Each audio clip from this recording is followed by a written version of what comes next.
우리 집 그 큰아들 녀석이 자주 하는 말이 있습니다. 그 뭐 얘기만 하면 뭐라고요? 뭐라고요? 하고 계속 그 묻는 건데요. 이게 뭐 말만 하면 뭐라고요? 뭐라고요? 계속 그래요. 그래서 제가 너무 그래가지고 몰라. 이제 아빠 다시 얘기 안 해. 딱 이제 그렇게 할 때가 있어요. 그러면 근데 이 친구가 입술을 삐쭉 내밀어요. 그래서 저게 뭐냐 무슨 말인지 몰라. 그러면 방금 전에 제가 한 얘기를 그대로 고스란히 다 이야기를 하는 거예요. 들었는데 왜 너 자꾸 뭐라 그래요? 왜 자꾸 그래? 그랬더니 아빠가 하는 말은 알겠는데 그거 왜 하라고 하는지 모르겠다는 거예요. 그러니까 왜 하는지 또 무슨 뜻인지 몰라서 내가 뭐라고요? 자꾸 그래요. 그래서 제가 곰곰이 생각해 보니까 이거 왜 해야 된다라고 이렇게 설명하기보단 그냥 해라 이거를 더 많이 했던 것 같아요. 그래서 이 녀석이 아들이지 로봇이 아닌데 이런 생각을 이제 한 적이 있어요. 손 닦고 밥 먹어라 라고 했지 그렇게 안 하면 이게 병균이 와서 아파. 그러니까 너 저기 뭐냐 오늘 밖에 나가서 뭘 하고 왔으니까 혹시라도 이제 너나 뭐 이렇게 있으니까 그 손 닦고 밥 먹거나 손 닦아라 이렇게 친절하게 얘기하기보다 옛날에 얘기했으니까 학교에서 배웠겠지 뭐 손 닦고 밥 먹어. 예를 들어서 숙제해라 뭐 공부해라 이거를 왜 공부하고 하는지에 대해서 설명하기보단 그냥 뭐 얘기만 하면 들어 이렇게 할 때가 있죠. 그러니까 그 왜 해요? 라는 그런 질문인 거예요. 그 왜 해야 돼요? 라는 그 질문이 맞는데 그래서 제가 그런 생각해봐요. 뭐라고요? 할 때 좀 친절히 설명해 줄 걸 이런 생각을 설교를 준비하면서 한번 해봤습니다. 자, 오늘 본문에 보면 성경에서 하나님은 우리에게 아무 이유도 없이 뜻도 설명하지 않고 해라 이렇게 하지 않으셨거든요. 친절하게 왜 해야 되는지 의미에 대해서 자세히 설명했습니다. 오늘 본문을 보면 예수님이 처음 시작하면서 제자들에게 너희는 종이 아니야 라고 얘기하시고 친구다 라고 얘기합니다. 종은 주인이 하는 말에 그 명령 속에 담긴 의미를 꼭 알 필요가 없어요. 모르고 그냥 해도 상관없지만 친구는 관계에서 말과 행동의 의미 이거를 알고 나누는 것이 굉장히 중요합니다. 자, 그러면서 내가 너희를 친구라고 하고 그리고 하나님이 말씀하신 것을 내가 너희에게 이미 알려줬다라고 15절에 알려줬다라고 합니다. 여기서 알려주다라는 그 헬라어 에그노리사는 너가 상대방이 이미 알고 있다라는 뜻이에요. 상대방이 이미 알고 있다. 이거 요한복음 15장 1절부터 오늘 본문까지의 포도나무의 비유 그리고 뭐 사랑 안에 거하는 것, 예수의 친구의 의미, 자 친밀한 교제를 나누는 친구의 자세에 대해서 이미 제자들은 예수님이 전부터 이야기를 했었고 알고 있었습니다. 바로 그의 얘기예요.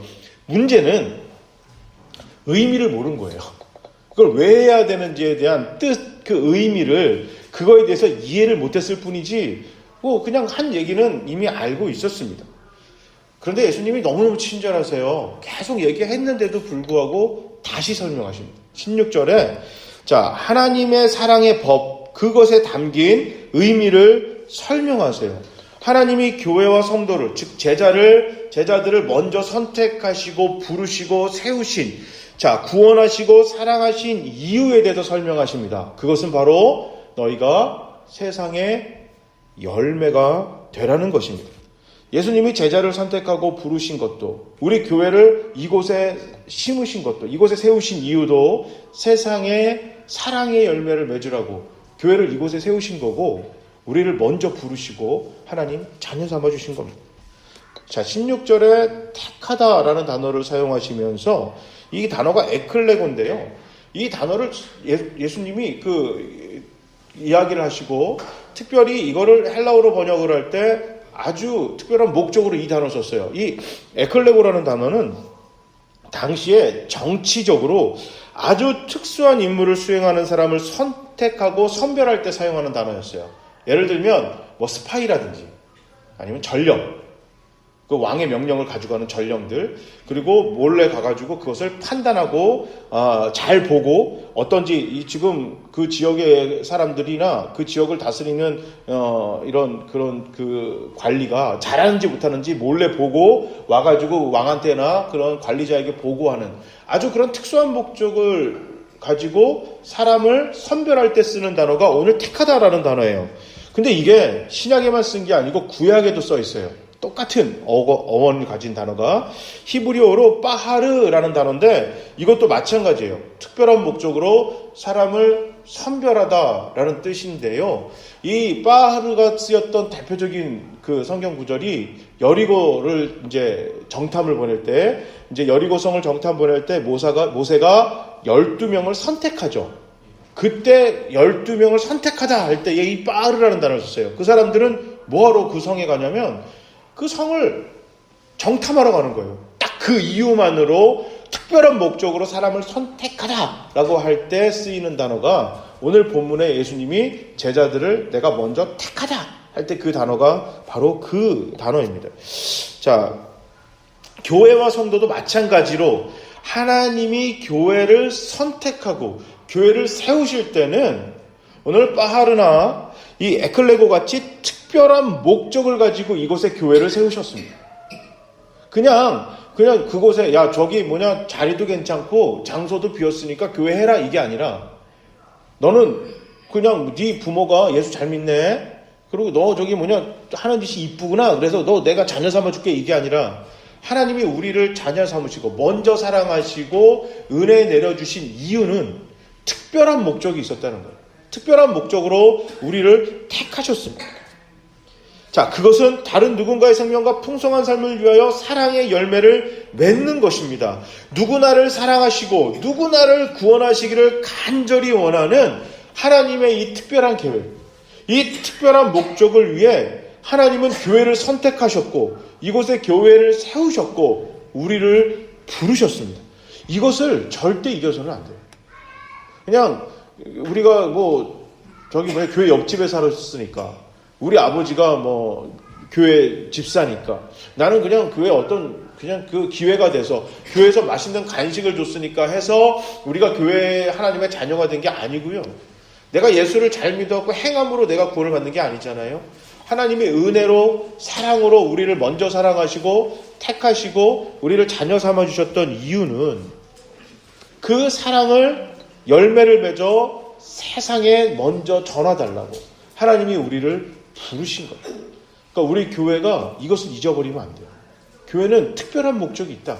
그 목적으로 세움을 받았고 선택받았다. 이거 잊어버리면 아주 큰일 납니다. 자, 16절에 너희가 가서 열매를 맺어 라는 이 단어를 조금 원문에 맞게 이렇게 좀 해석을 하면 너희가 계속해서 목적지로 가서 계속해서 열매를 맺어라 이런 뜻이에요. 그러니까 계속하다라는 단어는 당시 현재 진행형 말인데 이거는 그 헬라어 쪽으로 얘기하면 현재를 뜻해요. 그러니까 바로 지금 목적지로 가서 특별한 목적지로 가서 지금 너희가 열매를 계속 맺어야 된다라는 뜻이에요. 자, 하나님이 우리를 특별한 목적으로 선택을 하셨잖아요. 특별한 목적으로 선택을 했는데 특별한 목적으로 선택받은 사람들이 특별한 목적을 가진 그 장소로 가라는 거예요. 자, 여기서 가다라는 것은 휘파게테인데 이게 특별한 지정된 장소를 가다라는 거예요. 지정된 장소를 가다라는 뜻이에요.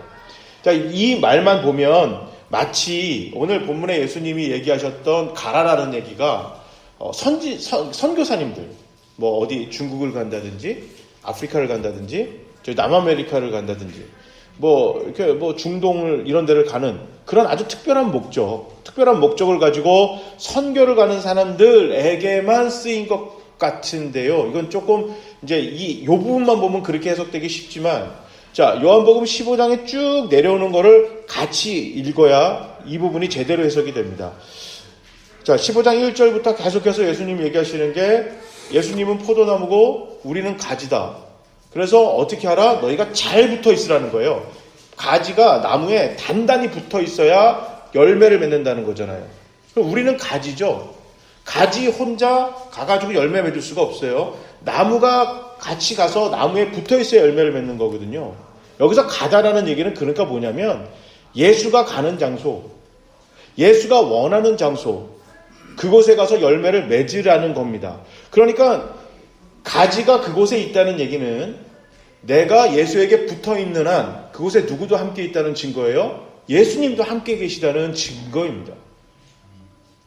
그러니까 우리가 열매를 맺고 안 맺고는 가지가 나무에 잘 붙어 있느냐, 단단히 잘 붙어 있느냐, 아니면 그냥 건성하게, 그냥 설렁하게 대충 붙어 있느냐의 차이인 거예요. 우리 나무의 가지가 헐렁하게 묶어 있으면, 잘 붙어 있지 않으면 열매를 맺지 못하죠. 그런데 단단히 붙어 있으면 어떻게 돼요? 열매가 열리는 거죠.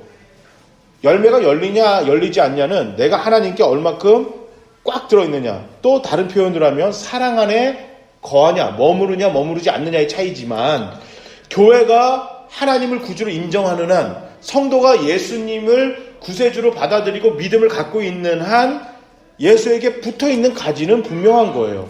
그 말은 교회가 있는 장소, 성도들이, 우리가 믿는 사람들이 걸어가는 그곳이 누구와 함께 같이 걸어가는 거예요? 예수가 함께 걸어가는 것입니다. 그곳에 예수가 있는 거예요. 그러니까 우리가 걸어가는 장소가 특별한 곳이에요. 그곳이 바로 하나님이 열매를 맺고 싶어 하는, 가서 특별한 그 목적을 가진 곳에 가서 열매를 맺으라는 바로 그 장소입니다. 이거를 성경에서는 땅끝까지 가라 이렇게 표현하셨어요. 사도행전 1장에 보면 예수님이 땅끝까지 가서 복음을 전하라 라고 했는데요. 제가 그래서 옛날에는 땅끝이 어딘가 교수님한테 질문을 한 적이 있더니 교수님이 전 세계다 라고 이제 얘기를 하신 적이 있어요. 근데 저도 이제 곰곰이 생각해 보니까 누가 됐든 어느 방향으로 향해서 우리가 쳐다보고 걸어가든 끝나는 지점이 어딘가 생각했더니 제 뒤통수더라고요. 지구 한 바퀴를 돌아서 멈추는 끝자락이 제 뒤에요. 어디를 가든. 그렇게 생각해 보니까, 야, 땅끝이 어디냐? 바로 여기에요. 내가 걸어 다니는 곳이 땅끝입니다. 그렇다면 내가 걸어 다니는 곳이 땅끝이고, 내가 걸어 다니는 곳이 하나님이, 예수 그리스도가 원하시는 사랑의 열매를 맺기를 원하시는 특별한 장소입니다. 내가 함께하는 곳에, 내가 가서 만나는 사람들에게 예수님이 함께 그곳에 계시는 거예요.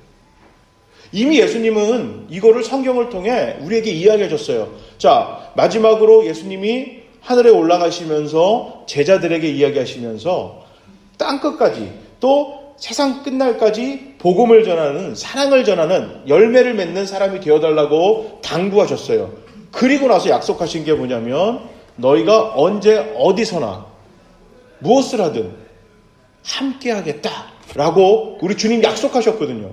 이 말은 하나님의 자녀들에게 교회는 항상 예수와 붙어있고 함께 걸어가는 동역자인 것입니다. 내가 가는 곳이 바로 땅끝이고, 내가 가는 곳이 주님이 열매를 맺기를 원하는 특별한 장소인 것입니다. 그렇다면 이거는 기쁨의 말이기도 하지만 굉장히 부담스러운 이야기이기도 해요. 그죠? 내가 만나는 사람들한테 나는 사랑의 열매를 맺어야 되는데 이곳에 누가 함께 있는 거예요? 예수님이 함께 있는 거예요. 지금 예배 들으러 걸어오셨잖아요. 한 걸음, 우리가 내딛는 한 발자국 한 발자국에 예수님이 함께 하시는 겁니다. 이곳에도 예수님이 함께 하시는 것이고, 예배를 마치고 집에를 돌아가시든 우리 여러분 가시는 그곳에 누가 함께 계시냐? 예수가 함께 있는 것입니다. 그곳에서 우리 주님은 사랑의 열매를 맺기를 원하십니다. 우리가, 교회가 사랑의 열매를 맺기를 원할 때 16절 하반부에 주님 뭐라 하셨냐면 모든 필요를 채우시겠다라고 얘기하셨어요. 모든 필요를 채우시겠다. 자, 가지가 열매를 맺으려면 영양분은 어디서 받아야 되냐면 나무에서 받아야 되잖아요. 열매를 맺기 위한, 열매를 이제 주렁주렁 달기 위한 맛있는 열매, 사랑의 풍성한 열매를 맺기 위한 영양분의 필요는 누가 채우겠다? 나무인 예수님이 채우시겠다는 겁니다. 그런데 가지가, 잘 해석하셔야 돼요. 이거는 열매 맺기 위해, 가지가 열매 맺을 때 다 채워주신다는 거지, 가지가 가지 좋을 때 다 모든 영양분을 채워주지 않으실 수도 있어요. 붙어있는 영양분만 있으면 되거든요. 그런데 너무 많은 열매를 그 영양분을 달라고 할 때가 많아요.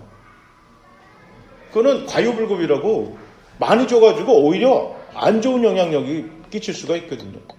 예전에 샌프란시스코에 있을 때 어떤 청년이 저에게 화분을 이렇게 조그만 책상에 놓는 화분을 선물해 줬어요. 너무 이쁘더라고요. 그래서 야, 이거 어떻게 키워? 그러니까 목사님, 이거는 냅두면 그냥 살아요. 그래서 그랬구나. 근데 물을 이렇게 컵으로 주지 마시고요. 스푼으로, 숟가락으로 이렇게 한 5번만 주면 돼요. 얼마에? 한 달에 한 번이요. 내가 이거 믿지를 못했는 거예요. 도무지 이게 안 되겠는 거예요. 그래서 듬뿍 줬어요.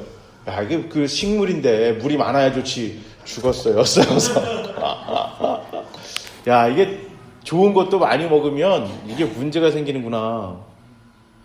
이게 나무가요, 가지가 열매를 맺기 위한 영양분이 필요한데, 그게 아니라 가지가 내가 아주 튼튼하고 멋지게 보일 영양분만 나무에게 계속 원하는 거예요. 그 나무가 안 주죠.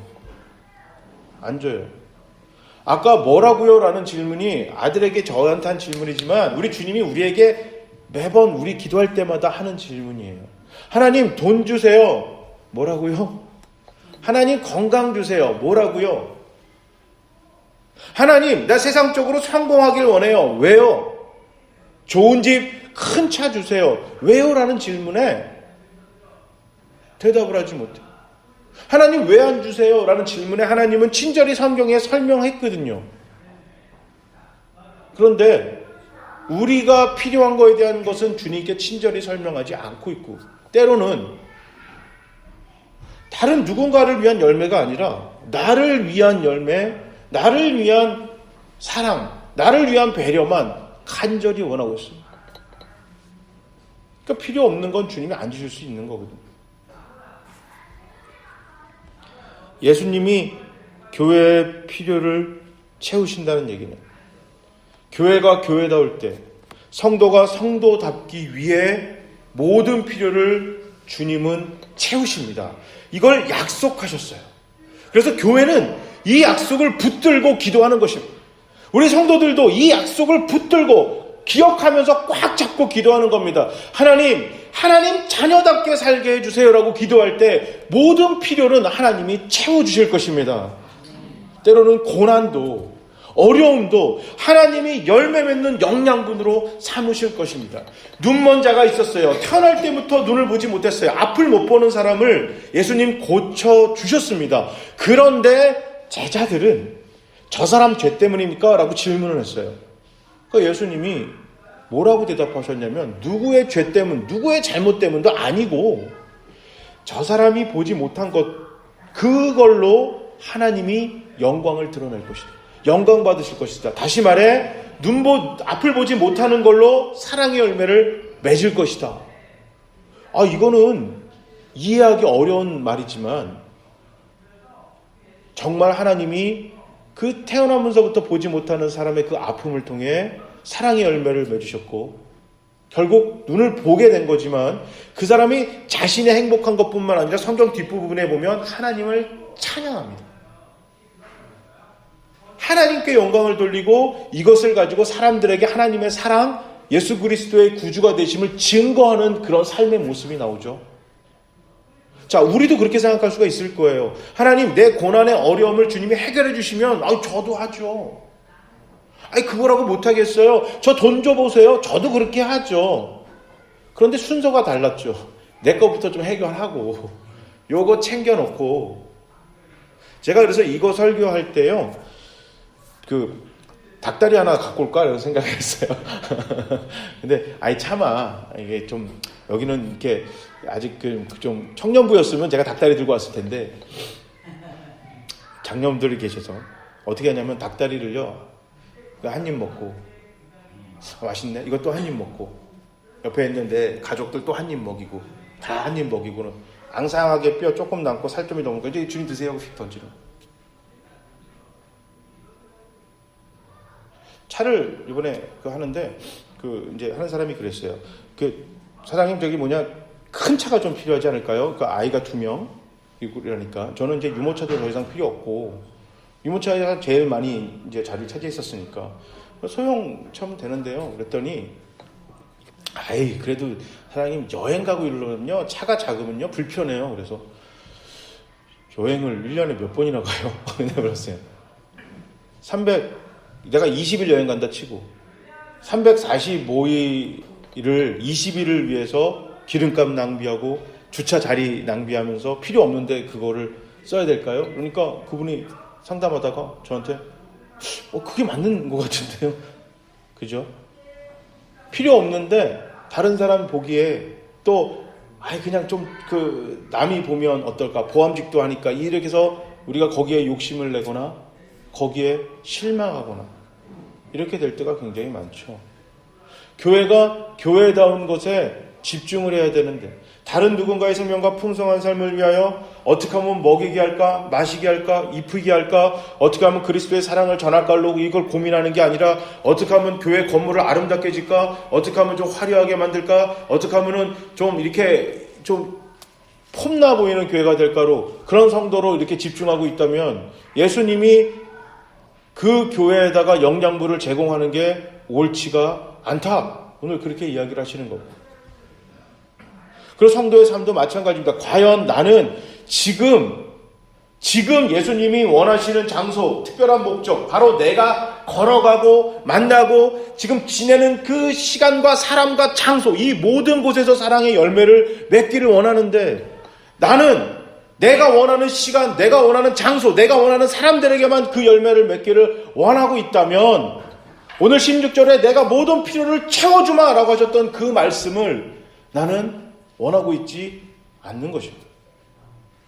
그렇기 때문에 교회를 다니면서 힘듭니다. 기도해도 하나님이 안 들어주시는 것 같고, 교회를 가봐야 그렇게 내 마음에 채워주는 기쁨이 없는 이유는 내 욕심에 하나님의 은혜를 꾸겨 넣으려고 하니까, 사랑의 열매가 아니라 욕심의 열매로 내가 지금 하루하루를 살아가고 있으니까, 아무리 하나님이 노크하고 하나님이 만나길 원하셔도 결코 만나지 않는 평행선을 달리고 있는 것입니다. 예수님은 누구나 조건 없이 잘해주는 것, 누구나 조건 없이 참 배려하는 것, 이것을 주님은 원하고 계신데, 그게 언제요? 바로 지금. 바로 지금. 예전에 저희 원로 목사님께서 잘 쓰시는 표현이 있어요. 생일날 먹자고 1일 굶으니, 생일날 먹자고 7일 굶으니 죽더래요. 나중에 하지 그러다 주님 앞에 서요. 그러다 주님 앞에 쓴다.